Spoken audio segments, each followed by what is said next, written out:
estudiando durante estas semanas, hemos iniciado a estudiar, que han sido una pequeña porción de cristología que teníamos pendiente en nuestros estudios de Zoom, una plataforma de Zoom, que son lo que se conoce técnicamente como los estados de Cristo. Existen dos estados, como hablamos la semana pasada. Uno de esos es el estado de humillación del Señor Jesús, y el segundo es el estado de exaltación de nuestro Señor Jesús. Estas dos terminologías, estos dos estados, fueron elaborados y fueron propuestos por nuestra tradición reformada, específicamente en nuestras confesiones, tanto la Confesión de Londres como la Confesión de Westminster, y los catecismos comparten la definición de ambos conceptos. Ni siquiera los primeros reformadores en la época de la Reforma elaboraron estos conceptos, y la razón principal por la cual estos conceptos existen es principalmente por un sentido pedagógico, un sentido de enseñanza al pueblo, a la grey, de que ellos puedan comprender la labor realizada por Cristo como Dios hombre. Los luteranos, por ejemplo, proponían tres estados, y uno de esos estados era la preexistencia de Cristo. Ahora no negamos la preexistencia de Cristo, estamos de acuerdo en ese sentido, pero esta postura del estado del Señor Jesús se refiere a Cristo, el mediador, Dios hombre, y a eso se refiere desde su encarnación hasta su regreso o su segunda venida. Así que en ese sentido es por eso que solo nosotros aprobamos o consideramos dos estados, el de humillación y el de exaltación. En este caso estamos estudiando, o desde la semana pasada, el estado de humillación, que compone la encarnación de Cristo hasta su sepultura. Y aunque algunos reformados consideraban la doctrina del credo de los apóstoles como el descenso a los infiernos, eso lo estaremos estudiando en la próxima lección, que será la sepultura de Cristo y el concepto de el descenso a los infiernos. Si es bíblico, si no es bíblico, si tiene sustento, si no tiene sustento, y cuál es el verdadero entendimiento que tenemos que tener acerca de esto. Y veremos las posturas de uno y otro lado, ¿verdad? Eso lo veremos la próxima semana, si Dios lo permite. Igualmente, posterior a la Semana Santa, estaremos viendo el otro concepto, el otro estado, que es la exaltación de Cristo, que inicia en la resurrección de nuestro Señor al tercer día. Bien, en esta ocasión vamos a estar estudiando el sufrimiento de Cristo, los padecimientos de Cristo y su muerte. Para ello estamos en Isaías 53, la cual trata acerca de el siervo sufriente. Pero permítame dar un poquito de contexto, no tanto del libro en sí, sino de la necesidad de esta enseñanza hoy día en la iglesia. Hace años atrás, vamos a decir que para el año, más o menos, años 80, se inicia un movimiento en Panamá, específicamente en Panamá. En Latinoamérica había empezado incluso de los años 60, pero en Panamá fue muy fuerte el movimiento, tuvo mucha influencia para los años 80, y fueron las famosas campañas evangelísticas de diferentes iglesias, específicamente pentecostales, las cuales, no exagero, empezaron a vaciar las parroquias católicas por la influencia y la predicación de estas iglesias y estos hermanos pentecostales. Algo muy importante y muy interesante de la predicación evangelística de estos hermanos era no solamente que hacían campañas o que iban de casa en casa buscando a los perdidos, sino que también su enfoque evangelístico no tenía nada que ver con lo que hoy es lo que conocemos o relacionamos con el pentecostalismo, sino que tenía que ver directamente con la cruz, tenía que ver directamente con la predicación del evangelio, aquel camino de la pasión de nuestro Señor Jesús, cargando su cruz hasta el monte, el Gólgota, y muriendo en la cruz por nuestros pecados, para remisión de ellos. De modo que debemos que creer en Cristo para salvación. Era un mensaje simple, era un mensaje bíblico, pero era un mensaje que las Escrituras llaman poder de Dios para salvación. Una de las personas más devotas que he conocido en mi vida no ha sido los brillantes teólogos que constantemente leo o escucho, sino que la persona más devota que yo he llegado a conocer fue mi bisabuelo. Mi bisabuelo fue el primero en la familia en convertirse, se convirtió, uno de los primeros en convertirse, y se convirtió a través de estas campañas. Las campañas que hacen énfasis en la cruz y en los padecimientos de Cristo para salvarnos de nuestros pecados. Mi bisabuelo, Antonio Jiménez, él tenía un pequeño diario donde escribía sus oraciones y algún que otro estudio que había hecho de la Biblia. Mi abuela, la que probablemente han conocido, tiene en sus manos ese diario. Obviamente es el diario de su padre y ella lo tiene como especial tesoro. Así que una ocasión le pregunté a mi abuela si podía yo tener o leer ese diario. Y fue un momento particular de mi vida donde estaba haciendo una transición en la que dejaba de ser un cristiano inmaduro y trataba de ser un cristiano maduro. Usted sabe, ese cristiano que lee la Biblia de vez en cuando a un cristiano que lo lee todos los días. Y sin duda alguna buscaba, de alguna forma, algo más dentro de las Escrituras, entender más de las Escrituras. No solo las tablas de mis ojos llegaban a alcanzar, sino que quería saber más. No conocía a los brillantes teólogos que conozco ahora, pero mi abuelo sabía que era un hombre amplio en conocimiento. A partir de que voy conociendo a mi bisabuelo, el cual vivió mientras yo vivía, yo tengo pequeños escasos recuerdos de él, pero realmente él y yo nunca compartimos una charla teológica. Era muy pequeño para eso. Pero a través de este diario yo pude tener lo más cercano a una charla teológica con mi abuelo. Mi abuelo tenía oraciones escritas en este diario que eran sumamente impresionantes. Y lo digo impresionante, quizás uno dirá, bueno, una oración normal. Pero créanme, una oración normal hoy día es impresionante. Y es una oración que trataba de enfatizar la gloria de Dios de principio a fin. Las alabanzas eran constantes en esas oraciones. Los salmos eran constantemente citados en esas oraciones. Se notaba que era un corazón que atesoraba y clamaba al Dios eterno, y no un hombre interesado por bienes materiales o por el placer de este mundo. Sus peticiones eran pocas, pero siempre eran precisas, claras y concisas. Este hombre, Antonio Jiménez, era un hombre que por la mayoría de su vida fue un bebedor y fumador. Gastaba todo su dinero en eso. Y eso lo vivieron mis tíos y mi abuela. ¿Por qué? Porque no todos iban a estudiar. Y no todos iban a estudiar porque no había recursos. No todos iban a estudiar porque hasta allí alcanzaba lo que estaba destinado para eso, para estudiar. Y lo demás era para los placeres de la vida, el cigarro y el licor. Mi bisabuelo no fue el primero en convertirse, fue mi bisabuelo. Y fue una mujer ferviente en oración. Oraba constantemente por mi abuela, hasta que por primera vez alguien fue y le predicó el evangelio a mi abuelo. Mi abuelo se convirtió y nunca más volvió a tocar una botella de licor, ningún cigarro. Porque él entendía que estas cosas lo habían llevado a lo más profundo de... si alguna vez él tuviera una noción del infierno, él caminó por el infierno en esta vida. Ese era el concepto que él tenía sobre su vida pecaminosa. Estar constantemente borracho o lleno sus pulmones de nicotina era lo más cercano al infierno que él podía tener. ¿Por qué esta historia es importante?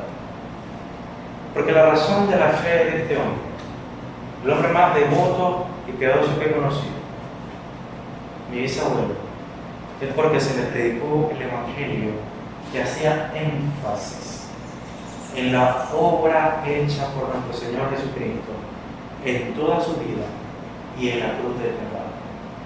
Una vida sacrificial que dejaba de lado los placeres para dar gloria a Dios. Esa era la conversión de un bebedor y un fumador, un mal padre, pero que se volvió un gran abuelo y quedó un gran legado. Entre esas cosas que escribía en su diario, algo que podía ser polémico y me generaba cierta nostalgia, porque decía así, ay, cómo me hubiese sido de utilidad a mi abuelo en este tiempo. Él tenía un estudio que hubiese sido sumamente polémico en esta época, que decía, ¿se puede juzgar o no se puede juzgar? ¿Es bíblico juzgar? Así hacía preguntas en el diario. Y colocaba en una sección todos los versículos que decían que se podía juzgar. Y en otra sección ponían los versículos que aparentemente decían que no se debía juzgar. Pero al final él concluye, debemos juzgar porque en las Escrituras el Señor Jesús nos dice que debemos discernir entre los lobos rapaces y las verdaderas ovejas. Tenemos que discernir entre los verdaderos frutos y los frutos falsos. El árbol que no da buen fruto y el árbol que da buen fruto. Si no, no tiene ningún sentido. Tenemos que juzgar para poder discernir. La conclusión me pareció brillante. Pero este hombre no tenía ningún comentario bíblico, no escuchaba ningún predicador y no más leía su Biblia. El único predicador que escuchaba era el pastor de su iglesia, el cual creía lo contrario. El pastor de su iglesia, muy respetado también, que respeto y admiro, pero tenía ese concepto que ya se venía haciendo popular con los años, de que no se debe juzgar, que era un pecado. Pero mi abuelo hizo su estudio aparte. Yo quiero saber si eso es así. Ese era mi bisabuelo. Era un dolor de cabeza en cada sesión anual. Veía un número mal puesto y de una vez levantaba la mano y decía, ¿por qué ese número está ahí? ¿Por qué? ¿Por qué él tenía eso? ¿Porque era un dolor de cabeza? ¿Porque era un quisquilloso? No. Delante de Dios se hacen las cosas bien. Delante de Dios se hacen las cosas con integridad. Ni un poquito aquí, voy a agarrar un psicólogo prestado. No. Para mi abuelo no existía eso. Ustedes son servidores de Dios y tienen que hacer las cosas bien. Y tienen que dar cuenta a Dios. Para él no existía medias tintas en la fe. Era una sola fe. Y esa fe era el resultado de la predicación de la locura de la cruz. Ahora, eso es lo que quiero y deseo como objetivo en esta charla, en esta predicación. Y es que cada uno de nosotros podamos meditar más de manera constante acerca de lo que Cristo hizo en la cruz. Y no solamente que cada Semana Santa pongamos en la televisión la pasión de Cristo de Mel Gibson y nos sintamos conmovidos y voy a cambiar esta vez, sí Señor, voy a cambiar. Y al día siguiente no ocurre nada. ¿Por qué? Porque no es la película, la cual es un gran elemento artístico que nos puede dar una idea de lo que ocurrió, sin duda alguna. Y podemos estar con nuestras Biblias viendo la película, sin duda alguna. Pero es la palabra de Dios la que debe profundizarnos en este tema. Y si algo debe apasionarnos es ver el testimonio de los hombres que vieron presencialmente estas cosas acontecer. Isaías, ¿cómo vio esto? Este es el que algunos llaman el quinto evangelio, el evangelio de Isaías. Y algunos teólogos como MacArthur dicen, si no hubiesen los 4 testimonios de los evangelios, este libro, y no existiera ningún otro libro en las Escrituras, este sería suficiente para que usted y yo fuésemos salvos y que no tuviésemos excusa, de por sí no la tenemos, aunque no hubiese ningún libro, no tuviésemos excusa de que el evangelio no fue proclamado a los hombres. Isaías es ese evangelio en el Antiguo Testamento. Y empecemos entonces con una pequeña exégesis. No va a ser tan profunda, pero quiero destacar algunas cosas. Iniciando con el primer versículo, la cual presenta algunas preguntas que suponen una respuesta evidente o obvia, especialmente por las referencias que dan. Dice, ¿quién ha creído a nuestro anuncio? ¿Quién ha creído a nuestro anuncio? ¿Sobre quién se ha manifestado el brazo de Jehová? Algunos de ustedes podrían contestar la pregunta diciendo, bueno, hay personas que han creído el Evangelio y hay personas que el poder de Dios se ha manifestado, porque eso es lo que se implica el antropomorfismo, el lenguaje antropomórfico del brazo de Jehová. Eso es lo que implica un atributo de Dios, que es el poder de Dios. Y obviamente nosotros podríamos contestar esta pregunta diciendo, bueno, sí, hay hombres que han creído en el Señor y al mismo tiempo el poder de Dios se ha manifestado en ellos, como Moisés, por ejemplo. Pero la pregunta en sí no está tratando de hacer que meditemos en las personas que sí creyeron, sino que busca dar a entender o resaltar una característica de todos los hombres: incredulidad. Y por eso es que cuando vemos el cumplimiento de esta profecía en Juan capítulo 12, versos 37 y 38, lo que trata de enfatizar el apóstol Juan no es que hubieron hombres que creyeron, sino que a pesar de las muchas señales que Cristo manifestó, muchos fueron los que fueron incrédulos a pesar de la clara evidencia de que el Cristo estaba frente a sus ojos. Eso es lo que trata de enfatizar el texto. Y luego, en el capítulo 10 de Romanos, versículo 16, usted conoce ese verso cuando nos exhorta el apóstol Pablo a predicar el Evangelio de Cristo. Porque si no se predica el Evangelio, ¿cómo creerán en alguien a quien nunca ha escuchado? Y cuando trata de explicar por qué de la incredulidad, por qué existen hombres que a pesar de que se les enseña no creen, este versículo es citado nuevamente. ¿Quién ha creído en nuestro anuncio? Y luego sigue nombrando el porqué de la incredulidad. Y es que por más que se les hable, no tendrán entendimiento. Por más que se les diga algo, no escucharán. No tendrán un oído presto a escuchar el Evangelio. Otra vez una profecía de Isaías en su llamado en el capítulo 6. De modo que el inicio de este versículo no parece ser muy alentador. Y ese es el punto. El punto es que está haciendo una introducción al Cristo sufriente, al siervo de Dios y sus aflicciones y padecimientos. Y la primera aflicción y padecimiento al cual Cristo, el Dios encarnado, se ve expuesto es a la incredulidad de aquellos a los cuales Cristo ha venido a salvar. Es la misma introducción que hace el apóstol Juan. Él dice que ha venido a los suyos, pero los suyos no le recibían. Permítame explicarle qué quiero yo tratar con esta primera sección, los primeros versículos 1, 2 y 3. Algo muy particular en la iglesia hoy en día, cuando escuchamos de los sufrimientos y los padecimientos de Cristo, es que, ¿dónde vamos? Vamos a la pasión, vamos a Cristo crucificado, a los clavos penetrando sus manos y sus pies, a los látigos lacerando sus espaldas y todo el resto de su cuerpo. A eso es lo que vamos. Pero cuando hablamos de los padecimientos y los sufrimientos de Cristo, tenemos que tomar en cuenta de que estos no solamente fueron la pasión, sino toda su vida. Toda la vida de Cristo fue una vida de padecimiento y de sufrimiento. Permítanme explicarle por qué. Es Dios, el Dios que nunca ha experimentado sed. Jesús tuvo sed. El Dios que nunca ha experimentado hambre. En los primeros meses, en los primeros días de haber nacido, lloraba porque quería algo, su cuerpo le pedía alimento. Dios nunca ha tenido hambre. En su gloria, en su magnificencia, en su majestad, Él nunca ha padecido ninguna necesidad.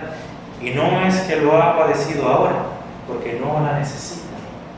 Pero ahora que ha adquirido esta naturaleza humana, es esta misma naturaleza humana, la cual tiene propiedades las cuales Él nunca ha tenido, las cuales son propias de nosotros, necesidades. alimento, agua, dormir. Entonces todas estas cosas son parte del padecimiento de Cristo, porque son necesidades que son propias de la naturaleza finita de nosotros. Y el Dios infinito, el Dios perfecto en majestad y en esencia, ahora adquiere una naturaleza que le pide satisfacer ciertas necesidades para subsistir. Por otro lado, como hablábamos en la doctrina de la encarnación, la doctrina de la encarnación nos dice en Filipenses que Él se hizo en forma de siervo. En forma de siervo, y como explicábamos la semana anterior, no en forma de siervo porque ahora Él está sometido a nuestros gustos y placeres. Ahora Él nos debe a nosotros pleitesía. No. Él es siervo porque ahora Él, de una forma misteriosa, pero al mismo tiempo bíblica, Él se somete a la voluntad del Padre. Y ni con esto, y hago esta aclaración porque no estoy enseñando esa doctrina herética de los primeros siglos, en las cuales Arrio entendía que Jesús estaba subordinado al Padre porque Él era un simple humano, una criatura. Para Arrio, en su mente, él no podía, Cristo no podía someterse al Padre de otra forma que no fuese una criatura. Pero nosotros entendemos que hay una cualidad de Cristo en la cual Él se hace servidor del Padre. Y es por eso que Cristo dice en los Evangelios que su alimento era hacer la voluntad del Padre. Ese era su propósito en el capítulo 17 de Juan: dar gloria al Padre y anunciarlo a los hombres. Él tenía como propósito cumplir la voluntad de Dios, de su Padre. Y es por esto que al ser Él ahora sometido a la ley de Dios, esto por sí mismo no implica un sufrimiento. Pero las tentaciones vinieron por causa de su obediencia, la cual era necesaria para nuestra redención. El Señor Jesús nos dice, el apóstol Pablo nos dice en Filipenses, que Él obedeció hasta la muerte. La pregunta es: ¿cómo es posible que el Dios eterno obedezca a la ley o tenga necesidad de obedecer a la ley? Pero es aquí donde encontramos el concepto de que Él tomó la forma de un hombre, las implicaciones de tomar la forma de un hombre y hacerse siervo, de que Él obedeció a Dios. Él obedecía a la ley de Dios y la cumplía a cabalidad, completamente, para nuestro beneficio, por amor a nosotros, primeramente para gloria de Dios. Y muchas veces nosotros no meditamos en el concepto de que Él hace estas cosas por amor a nosotros, principalmente porque hacemos hincapié en la gloria de Dios. Eso es cierto, y quiero aclarar que todo lo que Cristo hizo, lo hizo para gloria de Dios Padre. Pero la Biblia también nos dice que Él lo hizo por amor a nosotros. La Biblia dice en Corintios que Él se empobreció por amor a nosotros, para que nosotros fuésemos enriquecidos. De modo que esta verdad también es consistente con la Biblia. Permítame presentar algunos padecimientos que Cristo tuvo en su vida, desde su infancia hasta su edad adulta. Primeramente, veamos en el versículo 2 lo que dice este pequeño poema introductorio del verso 2. Dice: subirá como el renuevo delante de Él, y como raíz de tierra seca. No hay parecer en Él, ni hermosura le veremos más atractivo para que le deseemos. Esta primera porción, la primera parte de esa poesía, que tiene dos enunciados, nos dice algo interesante: que Él subirá cual renuevo delante de Él, delante de Dios. Ahora, renuevo significa una especie de planta cuando vuelve a nacer, o nace, digamos, cuando te corta una plátana, por ejemplo, y viene el retoño saliendo nuevamente, ya que la plátana se ha dañado, tiene parásitos, etcétera, etcétera. Trata de salvar esa planta. No es la primera vez que a Jesucristo se le refiere como una planta que tiene o emerge de las raíces o el tallo de otra planta. En el capítulo 11 del profeta Isaías se refiere a Jesús de la siguiente manera: saldrá una vara del tronco de Isaí, y un vástago retoñará de sus raíces. Esta es una referencia a el linaje de Cristo. El linaje de Cristo, o nosotros, por ejemplo, podemos imaginarnos un árbol genealógico, ¿no? Y a través de este árbol genealógico nosotros entendemos que hay un linaje que nos precede, unos ancestros que nos preceden a través de este árbol genealógico. Así que cuando se presenta esta figura poética en la cual se refiere a Jesús como un vástago, como un retoño, como un renuevo, trata de decir que Jesús saldrá de ese linaje. ¿De cuál? El linaje de Isaí, el cual es padre del rey David. De él vendría este linaje, el linaje real de David, el cual fue prometido un sucesor, el cual reinaría en su trono por la eternidad. Pero no solo eso, o no solamente por ser el rey David, sino porque David era de la tribu de Judá. Y en el libro de Génesis, cuando se bendice a Judá, se le dice que el cetro estaría en su mano. En Judá estaría el cetro. Y este cetro implicaba reinado, implicaba una monarquía. Y esa monarquía era por la eternidad. De modo que Dios mismo había anunciado una monarquía sobre su pueblo, un sistema de monarca, pero no monarca en el sentido de los hombres y su corrupción, o como los monarcas mundanos, como el pueblo de Israel luego le pediría a Samuel: queremos un rey como los demás naciones. Y me llama mucho la atención como ellos decían, como las demás naciones. Hasta la primera parte de esa petición estaba bien, pero el quererlo como las demás naciones era el problema, porque ya tenían un rey y ese iba a ser provisto por Dios, pero no creían, no estaban satisfechos con esperar en la promesa de que el rey prometido llegara y juzgara justamente a ese pueblo, sino que querían uno que se acomodara a los intereses paganos de las demás naciones. Así que, entendiendo esto, sabemos que esta primera porción nos llama y nos dice: este hombre, el Cristo es siervo, no es un simple siervo, un simple hombre, sino que será como un renuevo, implica monarquía, será un rey, será un monarca, viene del linaje real. Pero la segunda porción parece ser contraria o contradictoria a la primera. La primera parece mostrar prosperidad, un anuncio de prosperidad, pero la segunda nos presenta un ambiente árido, seco y con cero vida en ese lugar. Nos dice no solamente que será como un renuevo, sino que como raíz de tierra seca. Matthew Henry tiene un comentario interesante sobre esto y dice lo siguiente: se esperaba que surgiese de la alta sociedad, cuando se refiere a Cristo. Se esperaba que surgiera de la alta sociedad, pues había de ser el hijo de David.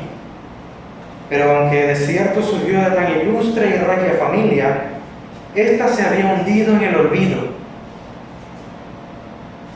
Y José no era más que un pobre carpintero. Esto es lo que se da a entender con la frase como raíz que brota de tierra seca, pues nació de una familia oscura en Galilea, de donde nada grande podía esperarse. Esa última mención de Matthew Henry nos lleva a aquel famoso verso en el Evangelio de Juan capítulo 1, en el cual Felipe se acerca a Natanael y le dice: hemos encontrado al Mesías, hemos encontrado al Mesías prometido en el Antiguo Testamento por los profetas, por la ley, anunciada por la ley y los profetas. Y Natanael dice: ¿okay, quién es? ¿Cómo es? Es un tal Jesús de Nazaret. Y Natanael dice esto: ¿puede salir algo grande, bueno de Galilea? ¿Qué cosa buena ha salido de allí? Y luego en el Evangelio, luego capítulo 7, los mismos fariseos, en una discusión con Nicodemo, en el Sanedrín. Nicodemo les dice: miren, no juzguemos a este hombre de forma premeditada y sin un juicio correcto según la ley.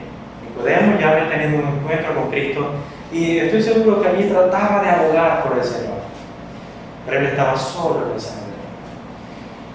Y el resto del Sanedrín le dice: ¿acaso tú también eres ignorante? ¿Acaso no sabes que ningún profeta ha salido de Galilea? La cual, cuando estudiamos el Evangelio de Juan, demostramos que realmente sí había un testimonio en el Antiguo Testamento de un hombre, un profeta, que había salido de esa región, la cual obviamente no tenía ese nombre, pero de esa región había salido Jonás. Jonás provenía de esa región. Así que los mismos fariseos no eran precisamente amplios conocedores de la ley y los profetas, o más bien ellos trataban de suprimir cualquier información la cual no les convendría. Aquí vemos entonces, en la interpretación de Matthew Henry, que Cristo, su propio nacimiento, su propia crianza, su propia familia, le era motivo de ignominia, de vergüenza, no de gloria y majestad, no de esa gloria cuando Él vuelva nuevamente y cuando Él desaparezca en las nubes, toda rodilla se doblará. No importa si seas creyente o no, te das sometido al Rey de Reyes y Señor de Señores. Él será Rey sobre todo. Pero eso sería lo lógico si creemos que Cristo en toda su majestad y gloria ha descendido al mundo. Pero en esta ocasión Él se ha despojado de esa gloria externa, esa gloria de la cual se puede despojar, esa gloria de prestigio, de reputación, no inherente, no sus atributos, no su esencia divina, no, sino en la reputación como Dios. Y ha nacido en un pesebre, rodeado de animales, no en una cuna de oro, en un palacio de cristal, sino en total humildad y total anonimato. Es un cero a la izquierda este tipo de presentación.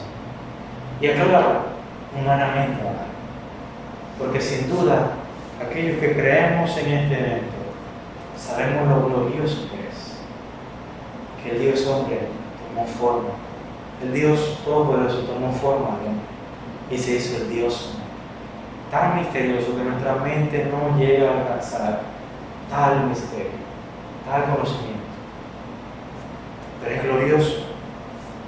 La mejor noticia que podemos conocer, Emmanuel, Dios con nosotros. Pero tal como dice el verso 2 al final, cuando le vemos así, no hay parecer en Él que nos cause atracción, hermosura, no hay, sino que es simplemente uno más. Es uno más que se dice llamar el Cristo, el cual ya había existido antes. Muchos hombres antes de Jesús habían reclamado ser el prometido Mesías y se les había demostrado ser falsos. ¿Cuál fue nuestra reacción ante esta expresión de Cristo ante nosotros, ante los ojos de los hombres? La Biblia nos dice en el verso 3 que le despreciamos y le desechamos. Entre los hombres, Él fue varón de dolores, experimentado en quebranto, y como que escondimos de Él el rostro. Nuestras palabras ante esta manifestación de Cristo, de Dios a nosotros solamente respondimos con desprecio, lo desechamos y ocultamos el rostro de Él. Y no porque solamente, y esto es algo muy importante que quiero decir aquí, no solamente porque Cristo nos parecía sin atractivo por su carencia de gloria, sino que también quitamos el rostro, porque Él empezó a emanar de sí mismo tal gloria, como aquella de la cual Moisés, cuando descendió del monte y su rostro brillaba, y los hombres, por temor a morir de semejante resplandor y gloria, quitaban el rostro de Él. y tapándole su rostro para que no muriesen de tal gloria. Pero una de las razones por la cual Cristo fue desechado y despreciado por los hombres fue porque Cristo sí hacía la voluntad del Padre y los hombres no la hacíamos. Esa es la luz del mundo, una luz justa, perfecta, santa, buena en todo su mundo. En su vida perfecta le estaba mostrando esa luz que es Cristo. Y esa luz de la cual nosotros, al ser reflejados por esa luz, quitamos el rostro de Él. Porque como dice Juan 3, teníamos temor de que nuestras obras fueran expuestas. Ese es el miedo ante esa luz y destello de gloria. De modo que, recapitulando en estos primeros 3 versos, podemos entender que Cristo es motivo de sufrimiento, es recipiente de sufrimiento y padecimientos, meramente por su estado de estatus social, su lugar de habitación, su lugar de origen. No eran para nada gloriosos. Su familia no le proveía de ese esplendor. Su nacimiento era para nada glorioso. Y su lugar de origen, Galilea o de crianza, era sin duda uno de los más despreciados por el judío del primer siglo, especialmente por las cuestiones políticas que le precedían en su división, en aquella división de las tribus del norte y las tribus del sur. Ya había un prejuicio contra ellos. Ya de por sí los samaritanos estaban fuera siquiera incluso del pacto, pero los galileos también llevaban mucho prejuicio. Llevaban consigo muchos prejuicios de parte de los judíos. Y es por eso que el texto nos dice que Él ha sido despreciado y desechado. Ha sido despreciado en sentido social, ha sido despreciado y humillado porque ha sido tentado por Satanás. Porque ante esa, en su estatus de siervo, como siervo inmutable, el estar obedeciendo a la ley, Satanás se le presenta en muchas ocasiones para tentarle y que no cumpla el plan de redención. La primera que todos conocemos en el desierto, cuando le dice: ¡Hey! Tú eres el Hijo de Dios, ¿no? Y tienes hambre. Tienes varios días sin comer en tu ayuno. Hay algunas rocas, yo creo que tú tienes el poder para convertirlas en pan. Y Jesús le dice: no solo de pan vivirá el hombre, citando el escritor del Deuteronomio. No solo de pan vivirá el hombre, sino de toda palabra que sale de la boca de Dios. Él venció esa tentación. Pero posteriormente vendría otra tentación y todavía con mayor dificultad. Una que incluso muchos de nosotros hemos caído constantemente. Un hombre que ama, un hombre que es su mano derecha, un hombre que está ahí siempre. Viene delante del Señor Jesús y le dice: no subas a Jerusalén, porque te darán muerte. Te sacrificarán, te matarán. No lo hagas, Señor. Y el Señor Jesús le dice, aunque estoy seguro que usted no le diría eso a ninguno de sus amigos, Él le dice: apártate de mí, Satanás. Porque entendía que esas no eran las palabras de un hombre que entendía el propósito de Jesús, el cual había sido anunciado por él a sus discípulos, sino el deseo de Satanás de interrumpir esa obra salvífica. Asimismo, posteriormente, en el Getsemaní, en el huerto de Getsemaní, el mismo Señor ora al Padre y le dice: Señor, que pase esta copa de mí. Si fuese posible que pase esta copa de mí. Pero Señor, en última instancia, Nótese este evento impresionante, hermanos, donde podemos encontrar que Jesús ciertamente tiene un alma humana, y no solo un cuerpo humano, sino un alma humana, la cual tiene voluntad. Una voluntad por la cual Él mismo dice que no se haga mi voluntad, sino la voluntad del Padre, la cual es su misma voluntad.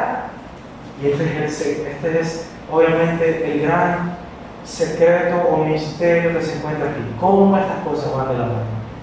Realmente no hay un cómo explicarlo concretamente o de forma satisfactoria. No lo tengo yo aún para explicarse. Pero lo que sí sé es que estas cosas son ciertas.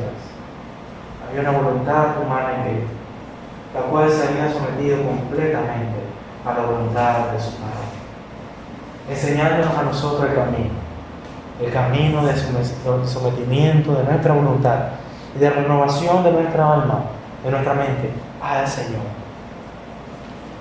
Pero algo muy importante, que aunque no es explícito en el texto, créanme que Jesús ha sido tentado en ese huerto para dejarlo todo. ¿Por qué entender aquí la sacrificarse? ¿Qué nos debe? ¿Él acaso nos debe algo a nosotros? No. Nosotros no hemos hecho nada para merecer su sacrificio. Realmente Él pudo haber dicho, no tengo que hacer esto, me voy a regresar a la gloria que tengo con mi Padre. Y que el hombre sea condenado por sus pecados. Al fin de cuentas es justicia. Pero Él aún así permaneció primeramente porque ese era un plan eterno. Y era la gloria de Dios primeramente la que estaba en juego allí. No nosotros, sino la gloria de Dios. Pero en segundo lugar, aunque podemos dejarlo a veces de lado, porque nos amaba. Porque si no hay alguien que vaya a la cruz, no hay sacrificio. Y si no hay sacrificio, no hay expiación por nuestros pecados. Y si no hay expiación por nuestros pecados, no hay paz para con Dios. Y si no hay paz para con Dios, somos enemigos de Dios y merecedores de condenación eterna por toda la eternidad, sin ninguna otra opción. Ese es nuestro destino. Pero Cristo, por amor de los elegidos y escogidos, resistió la tentación. Por amor de nosotros, para proveer un sacrificio perfecto y satisfactorio.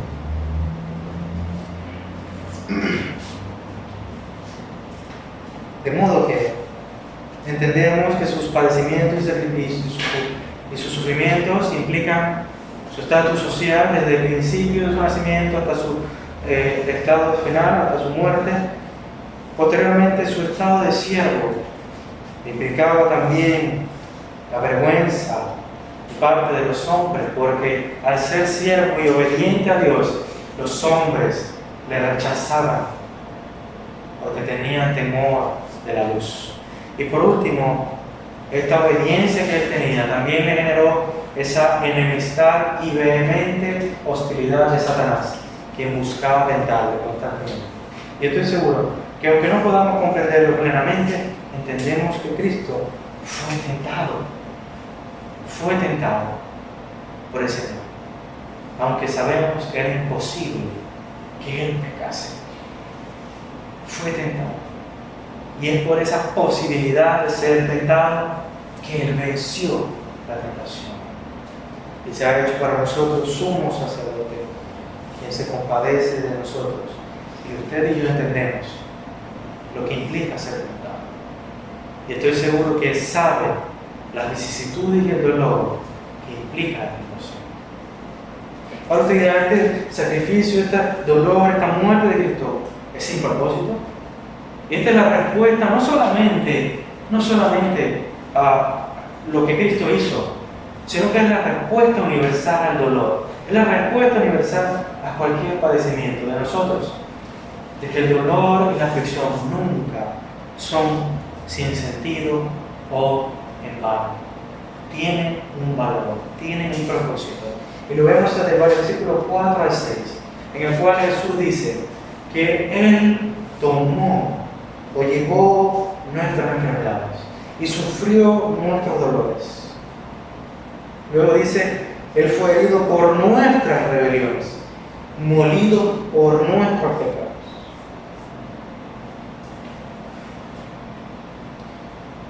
Él tomó lo que nosotros merecemos. Hay muchas veces polémico el versículo 4 y 5 porque muchas personas dicen, deberíamos nosotros entender que nuestras enfermedades han sido, según esto, totalmente pagadas en la cruz y no debemos nosotros sufrir. Esa no es la respuesta al sufrimiento y padecimiento de nuestros días. Al contrario, lo que está padeciendo Cristo aquí son los síntomas de un verdadero problema. Porque todo el capítulo en sí hace énfasis en una cosa, el problema, que es el pecado. El pecado es la enfermedad y los síntomas son las cosas que nosotros vivimos, las enfermedades, la pandemia, la misma muerte, es solo un síntoma de un problema más grande que es el pecado. Lo que Cristo viene a destruir es nuestro pecado y la consecuencia inminente de nuestro pecado. De modo que lo que Cristo padece y sufre no es porque sí, no es por amor al arte, sino con un propósito claro, para remisión de nuestros pecados, para colocarnos a nosotros delante de Dios, en la presencia de Dios, como justos y no como condenados. Tal como dice el versículo 5, el castigo de nuestra paz fue sobre Él, y por su llaga fuimos nosotros curados. Su herida, su dolor, su aflicción nos curó, pero no de las enfermedades que tenemos constantemente, no de la miopía y el astigmatismo que nos da. Como muchos profetas de la prosperidad dicen, sí, sé libre de la no sé qué, no sé qué, no sé qué, pero tiene un sanglete. Es la ironía de esa enseñanza falsa. Pero lo que nos quiere decir aquí el Señor Jesús es que yo voy a remover aquello que les causa este inmenso dolor durante toda su vida. De modo que ustedes puedan sobrellevar el dolor y la aflicción en esta vida, porque esa aflicción y ese dolor no es el mal, no es el sentir. Así como no lo fue para Él, tampoco es para nosotros. Sobre Cristo cayó toda la ira de Dios. No simplemente el castigo de los látigos, la corona de espinos, los clavos, sino también, y algo mucho más importante, la ira de Dios. Nótese que hasta aquí usted y yo podemos identificarnos con el Señor Jesús, porque a nosotros se nos han burlado, a nosotros nos han menospreciado en una entrevista de trabajo, a nosotros nos han dicho toda clase de barbaridades por ser creyentes. Nosotros podríamos decir, sí, wow, increíble lo que Cristo ha padecido hasta ahora. Vergüenza, menosprecio, discriminación. Pero hay algo que Cristo sufrió y lo hizo con el propósito de que usted no lo padeciese. Y esa es la ira y el castigo justo de Dios, por el cual nosotros somos librados en su sacrificio. Cristo tomó nuestro pecado, nuestra carga judicial, nuestros delitos, y Él fue el recipiente del castigo que merecía esos delitos. Pero no solo se queda allí, sino que ahora usted y yo somos el recipiente de la paz que Cristo ganó, de las riquezas que Cristo ganó, y solo Él ganó. Somos recipientes de todo el amor del Padre, ese amor del Padre que decía, este es mi Hijo amado, en quien tengo complacencia. Aunque suene impresionante y difícil de creer, cuando Dios nos ve a nosotros, nos ve como Cristo, sus hijos amados, en quien tiene complacencia. Sin Cristo nadie puede agradar a Dios. Pero entienda esto, y por más increíble que parezca, en Cristo le placemos y le agradamos a Dios. Sin eso sería imposible. Sin lo que Cristo hizo, sería imposible. Y el versículo 7 en adelante nos enseña algo muy importante y que seguramente ustedes verán en las películas que se verán en estas últimas semanas acerca de Jesús, y es la pasión misma de nuestro Señor Jesús. La Biblia nos dice que Él fue angustiado y afligido. No abrió su boca, como cordero fue llevado al matadero, como oveja delante de sus pescadores, y enmudeció y no abrió su boca. Es muy interesante que el profeta no usa este verso, esta analogía de Jesús como cordero, porque sí, lo usa con un propósito, lo usa con intencionalidad. Y esa intención y propósito es el hecho de que Cristo no es solamente un hombre asesinado por hombres pecadores como el Imperio Romano o los judíos del primer siglo, sino que también Él es un sacrificio. Él es el Cordero de Dios que quita el pecado del mundo.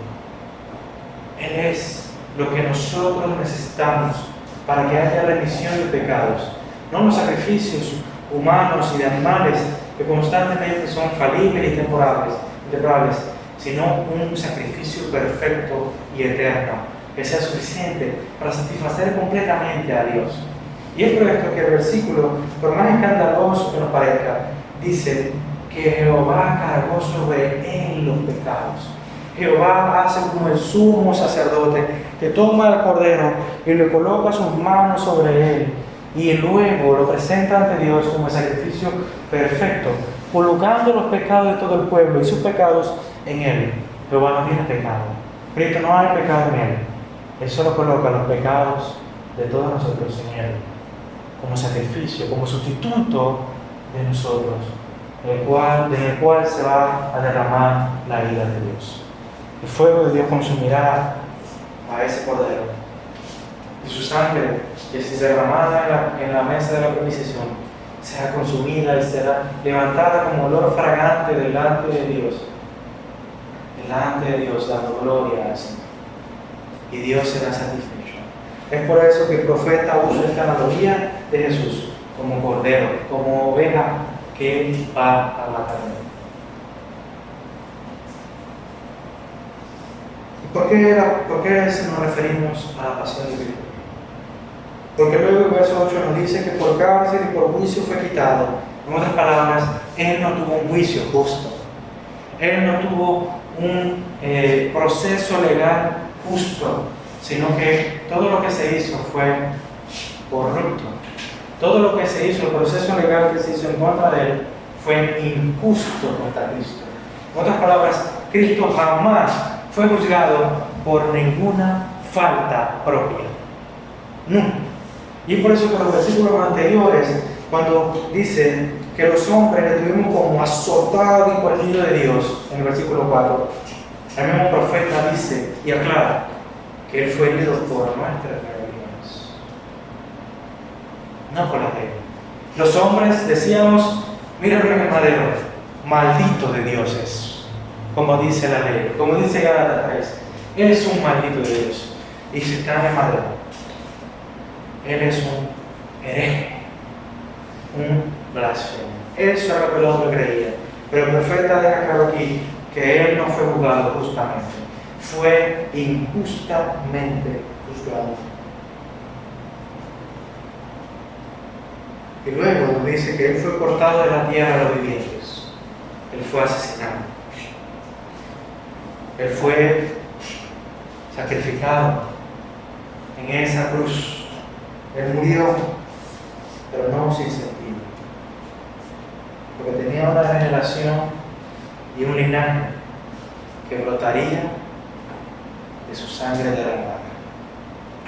Su sangre no fue derramada en vano, pero Él fue asesinado por la rebelión de su propio pueblo. El versículo 9 nos dice que se dispuso con los impíos su sepultura.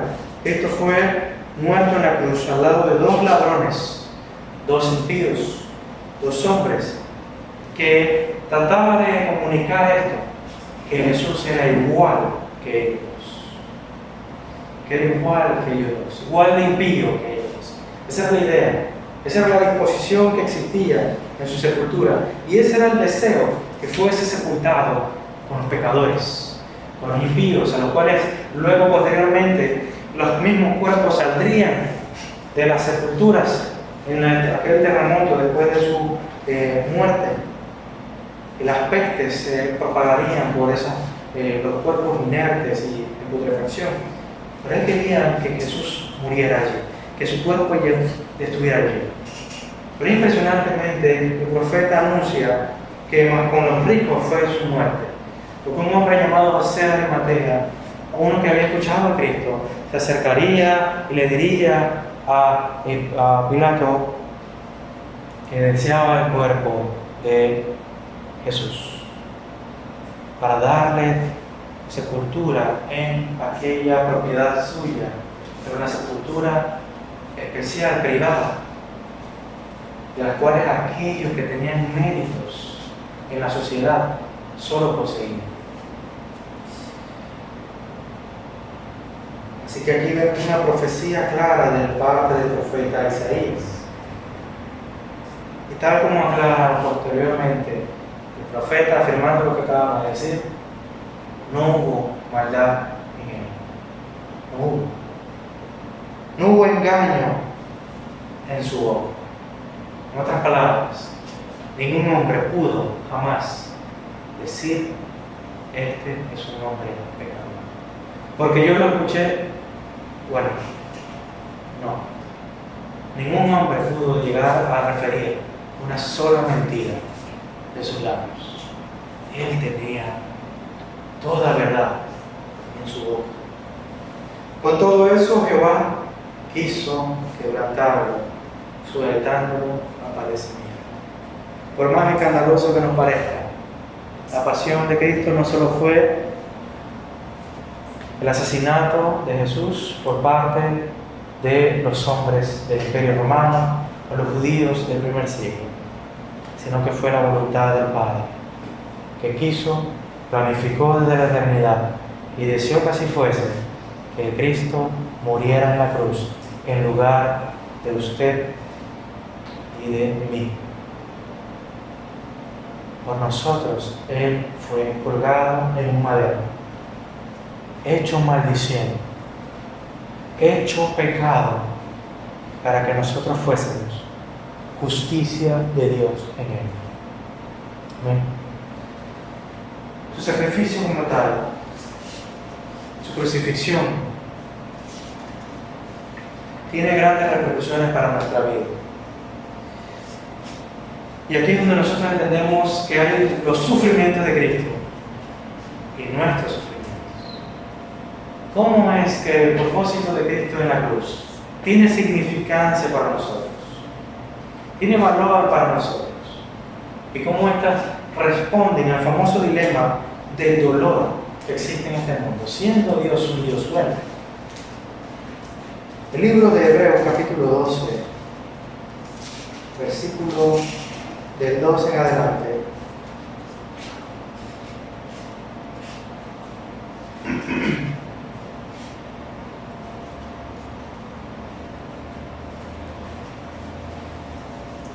dice lo siguiente: puestos los ojos en Jesús, el autor y consumador de la fe, el cual por el gozo puesto delante de él sufrió la cruz, menospreciando el oprobio, y se sentó a la diestra del trono de Dios. Ahora esta es la aplicación de parte del escritor de Hebreos a la iglesia. Consideremos a aquel que sufrió tal contradicción de pecadores contra sí mismo, para que vuestro ánimo no se canse de desmayar. ¿No parece contradictorio, verdad? Decir que Cristo padeció y sufrió oprobio y dolor, y que nosotros veamos esto como una fuente de ánimo y motivación. ¿Cómo y por qué? El verso continúa y dice: porque aún no habéis resistido hasta la sangre, combatiendo contra el pecado. Habéis ya olvidado la exhortación que como a hijos se os dirige, diciendo: hijo mío, no menosprecies la disciplina del Señor, ni desmayes cuando eres reprendido por Él, porque el Señor al que ama disciplina y azota a todo el que recibe por hijo. En otras palabras, el sufrimiento, la aflicción que padecemos en esta vida, la cual es temporal, la cual es por un corto tiempo, como dice el apóstol Pedro en 2 ocasiones, es solo un corto tiempo. ¿Y cómo no ser un corto tiempo, hermano? Lo que pasa es que tenemos un problema de percepción. Y el problema de percepción es que esta vida parece muy larga. Pero Santiago dice que es neblina que se fuma, que aparece y se desaparece enfrente de nuestros ojos. En comparación a que, como dice Corintios, al peso de gloria que se acumula en la eternidad. Pablo no tiene ningún problema con el sufrimiento, porque él sabe que eso es nada comparado con la gloria venidera para él. Esa es la respuesta del sacrificio de Cristo, del sufrimiento de Cristo, que es una garantía. Es una garantía para todos nosotros que sufrimos en esta vida, de que esta no será la única, sino que nos espera la mejor de todas, la vida eterna. No solo es solamente para entender esto, sino que también es para poder entender que en esta vida el sufrimiento y la aflicción son para nuestro beneficio. Es para afinarnos en el fuego. Es para ser disciplinados y cambiar en esta vida. Y si somos disciplinados por el Señor a través de los sufrimientos y las aflicciones, las persecuciones como tal, mi querido hermano, usted puede tener certeza de que Dios le ama y de que usted es hijo amado del Señor. Porque a todo hijo que el Padre ama, disciplina. De modo que estas aflicciones deben ser una lección para nuestra vida, para ser mejores o ser formados como Cristo de mayor manera. En otras palabras, en los sufrimientos de Cristo, en los padecimientos de Cristo, si creemos en Él, estamos siendo unidos a los padecimientos y sufrimientos de Cristo. Que podamos decir, mi querido hermano, como lo hizo Pablo, las marcas de Cristo están conmigo, están en mí. Cuando él se refería a los múltiples azotes que había recibido. Yo cargo en mí las marcas de Cristo. Que podamos decir eso con plena confianza, de que estamos unidos en sus padecimientos y sufrimientos, y encontrar en ellos gozo, propósito y al mismo tiempo consuelo, aunque parezca paradójico e imposible de entender. Esa es la paradoja que presenta Pablo en Corintios, cuando él se refiere a entristecidos, pero siempre gozosos. ¿Qué hablas, Pablo? Podemos concluir como aquel monarca, aquel que le refirió a Jesús, que le dijo: ciertamente las muchas letras te han vuelto loco, Pablo. Pero Pablo no estaba loco. Pablo entendía que a pesar del sufrimiento momentáneo y temporal, él descansaba en aquella promesa que le infundía el gozo y alegría. A pesar del sufrimiento aquí, la tristeza, que es real, a pesar de eso, nos gozamos.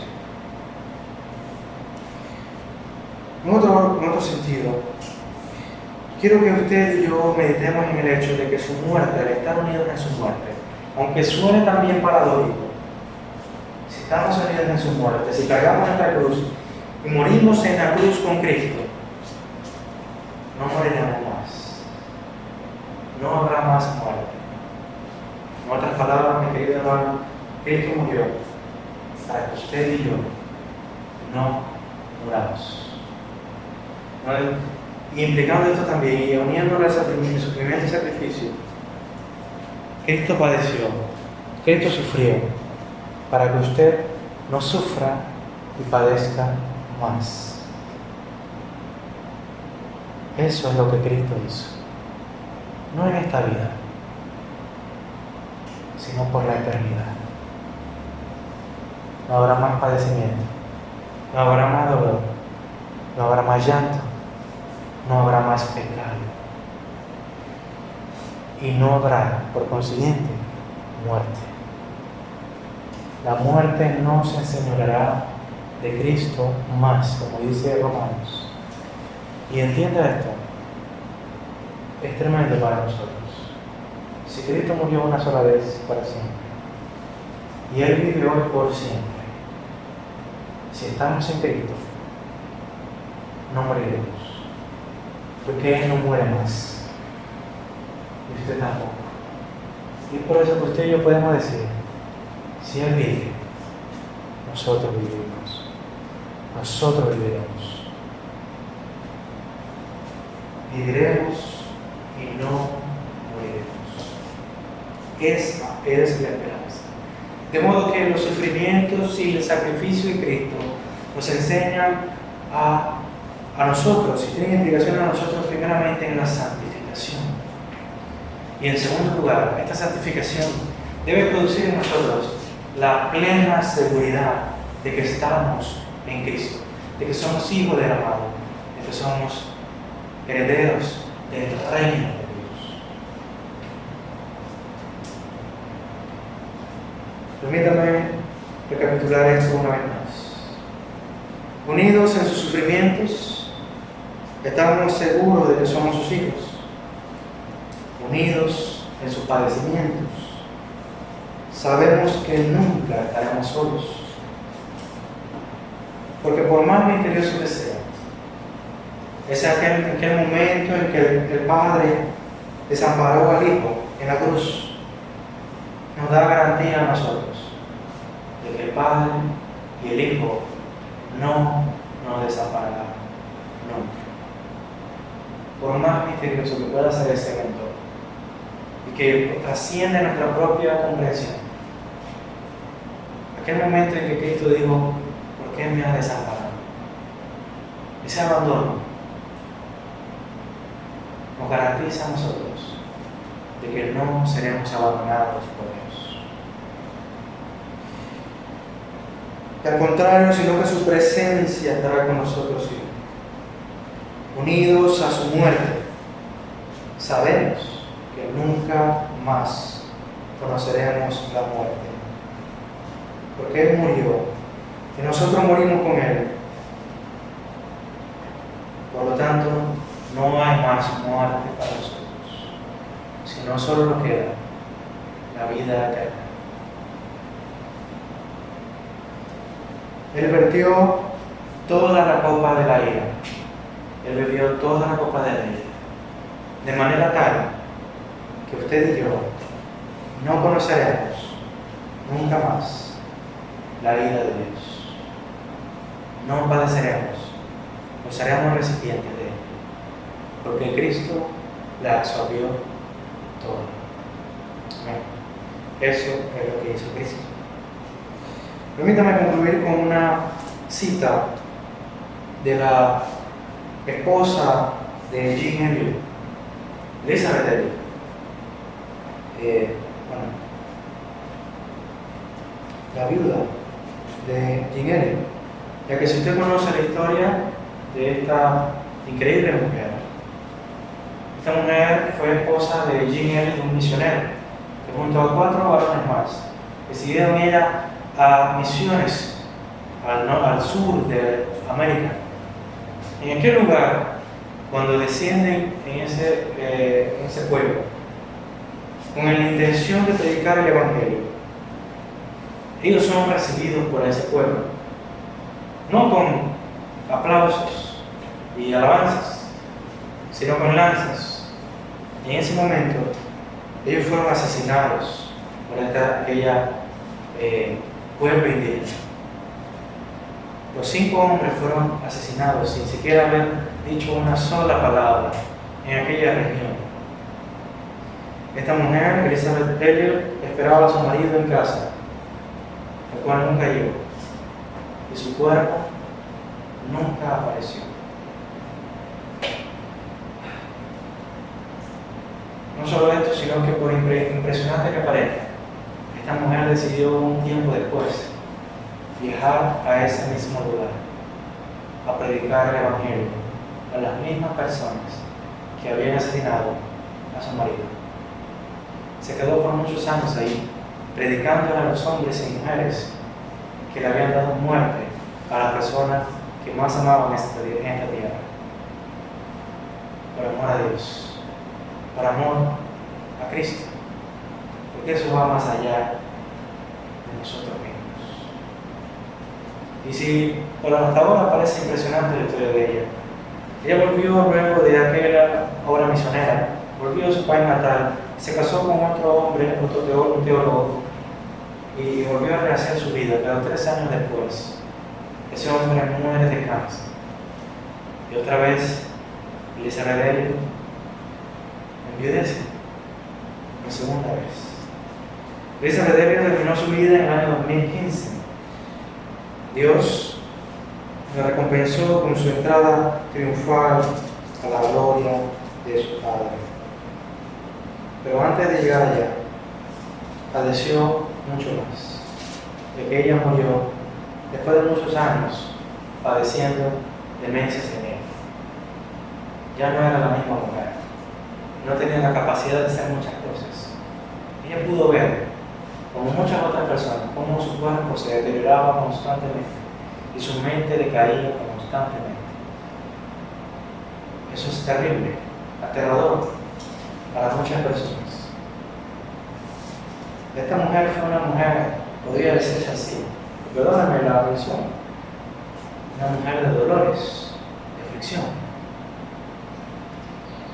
Y ella dice lo siguiente: le recomiendo que lea el libro pequeño, no es muy grande, y sus presentaciones que se titulan "El sufrimiento nunca es en vano", el cual ella narra toda su experiencia con el Señor y su enseñanza en el sufrimiento. Ella dice esto en su libro: cuando me di cuenta de que mi esposo había desaparecido y no supe hasta pasados otros 5 días que estaba muerto, las palabras que Dios me dio eran de Isaías, el capítulo 43, versos 2 y 3. Cuando pases por las aguas, yo estaré contigo, y si por los ríos, no te anegarán. Cuando pases por el fuego, no te quemarás, ni la llama arderá en ti. Porque yo, Jehová, Dios tuyo, el Santo de Israel, soy tu Salvador. Entonces comprendí que Dios no me estaba diciendo que todo iba a estar bien, humanamente hablando, que Él iba a preservar la vida de mi esposo y me lo devolvería, sino que Él me estaba dando una promesa inequívoca: yo estaré contigo, porque yo soy el Señor tu Dios. Él es el que me amó y se entregó a sí mismo por mí. Este es el misterio resuelto por el Señor del sufrimiento en esta vida, por sus padecimientos en esta vida, por su muerte en la cruz. Él ha garantizado su presencia eterna con nosotros. Por lo tanto, nuestros dolores, nuestras aflicciones, nuestra propia muerte, nunca será a solas, sino que será en la compañía del Dios Todopoderoso.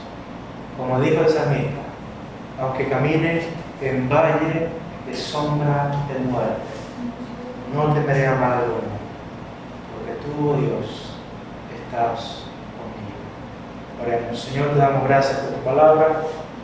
Tú eres bueno, misericordioso, lleno de gracia y amor para con nosotros. Te glorificamos, Señor, porque somos hombres pecadores. Somos como ovejas que se descarriaron y cada una tomó su camino.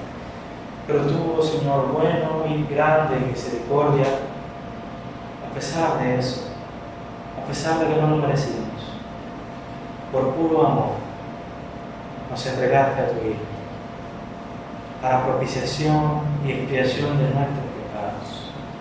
Colocaste nuestro pecado en Cristo. Y no solo eso, colocaste su justicia perfecta en nosotros.